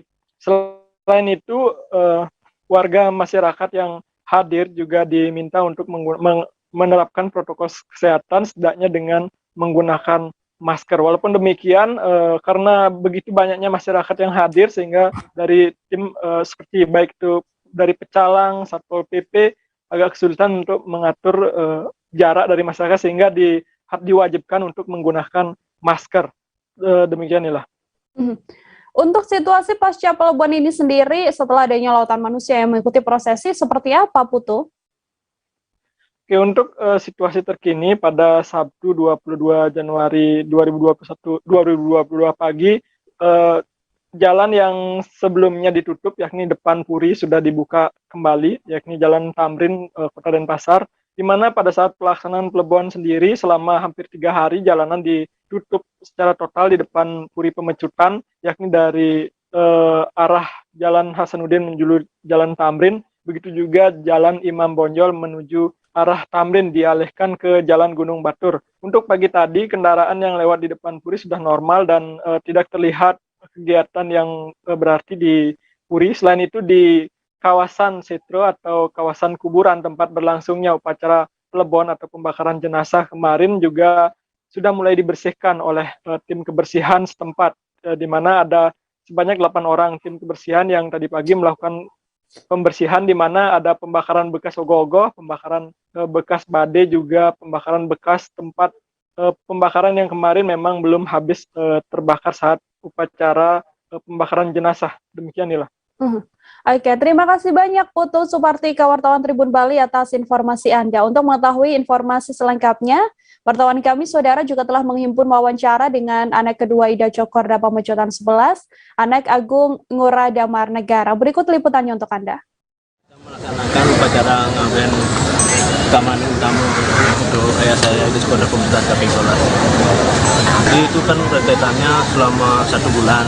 Jadi beliau meninggal 22 Februari yang kita laksanakan sekarang pengabennya 21 Januari 2022. Jadi ini memerlukan waktu yang sangat panjang, tapi tetap ada protokol kesehatan yang akan kita laksanakan di sini. Setelah ini kita laksanakan penganyutan ke pantai. Di pantai mana? Di Pantai Kuta. Jadi kita melaksanakan rapid test di Kuliah Pemecutan. Jadi seluruh yang melaksanakan upacara ini, terutama untuk penyongsong bade, lembu, dan yang lain-lain kita laksanakan rapid. Informasi tadi sekaligus menutup perjumpaan kita dalam live update siang ini, saudara. Masih di tengah pandemi, kami kembali mengingatkan Anda untuk selalu menerapkan protokol kesehatan dimanapun Anda berada. Saya Nila Irdal beserta kru yang bertugas pamit undur diri. Terima kasih dan sampai jumpa. Jangan lupa like, subscribe, dan share ya.